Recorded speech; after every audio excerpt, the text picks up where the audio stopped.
Overindulgence has consequences that go far beyond the immediate trouble of managing an unruly, spoiled child. It sets up patterns that can last a lifetime.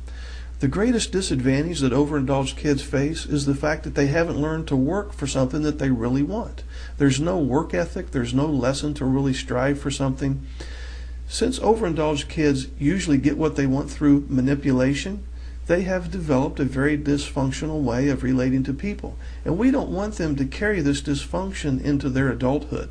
We don't want our kids living in the adult world as adults with the mindset that the only way I can get things is to manipulate people out of them. No, we want our children to grow up as adults and live in the real world with the mindset that I am able, I am competent, I am confident, I can get what I want and get what I need by direct means because I have the skills to do that. Now, instead of fostering the development of dependency, we're now going to shift gears and we're going to foster the development of self-reliance.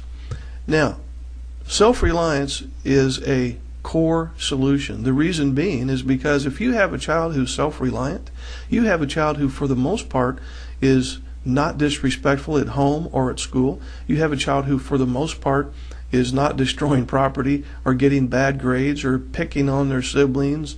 You have a child who's self-reliant. You have a child who for the most part is not using drugs, is not staying out past curfew, and so on. Self-reliance is key. So if dependency is a core issue, self-reliance is a core solution. So the self-reliance cycle starts out exactly like the dependency cycle. We want to bond with our children, and we want them to be happy, and we want them to be responsible for their behavior and choices. So we're going to help them learn to earn. We're going to help them learn to earn their material things, and we're going to help them learn to earn their freedom. Now, I'm not saying that you can never ever buy your child a gift. If your family, for example, celebrates a religious holiday and there's gift giving that goes on, then that's certainly okay. And it's certainly okay to give her a gift on her birthday or graduation. But other than the 3 or 4 very special occasions that occur each year, the child really should have a hand in earning her stuff and her freedom. So we're going to help our children, for example, purchase material things with their own money. And this can be done from an allowance. It could be done from money earned by doing chores. It could be from money earned from their place of employment. And we're also going to help our children earn their freedom. And they do that by following rules, by doing chores, by accepting appropriate discipline for misbehavior, by meeting a few reasonable parental expectations. So now that the child is earning his stuff and freedom, you have pulled dependency out of the equation.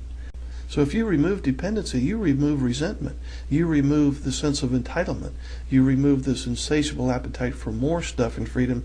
And you also help your child begin to develop emotionally. So now he's chronologically 16 and emotionally 16. So self-reliance is key. Dependency is a core issue. Self-reliance is a core solution. So with this self-reliance, your children are actually learning how to get things for themselves and do things for themselves, and they're going to feel good about themselves as a result of this. Now, this cycle started out that we want to feel bonded to our kids and we want them to be happy and responsible for their choices. And what do we end up with? We feel bonded with our kids. They seem happier and they seem more responsible. Now it's at this point that parents tend to get a little worried and they say things, like, are you kidding? You mean my kid has to earn everything from here on out? Yeah, absolutely. No more free handouts. We know why. We talked about that before.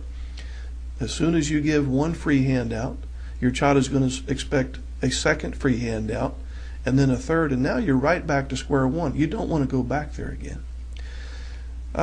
Let's say, for example, you're at Walmart, and you're walking around, and your child asks for 75 cents for a Coke. Now, it would seem fairly harmless to just give him 75 cents for a Coke, but remember, we don't want to foster dependency anymore. We've done that for too long. So when he asks for 75 cents for a Coke, you say no. The answer is no for now. When we go home, I'll find a chore for you to do, and you can earn 75 cents, and then you'll have money for a Coke the next time that we come out here. So no more handouts of any shape, form, or fashion. It doesn't matter whether it's 75 cents for junk food or $20 for movie tickets. Now, bear in mind that your child doesn't appreciate what you do for him. He only appreciates what he does for himself. And he is never, ever going to work for what you want. But he'll work for what he wants. And he wants some cool stuff, and he wants a lot of fun, freedom to do activities. So we have to shift. We have to make a mental shift as parents from controlling behavior to controlling stuff and freedom. Okay? If you'll make that mental shift right now, I can't make your kid spit. I can't make him stand on his head. I can't make him do anything he doesn't want to do, and neither can you. So we're going to shift from worrying about controlling behavior to controlling stuff and freedom.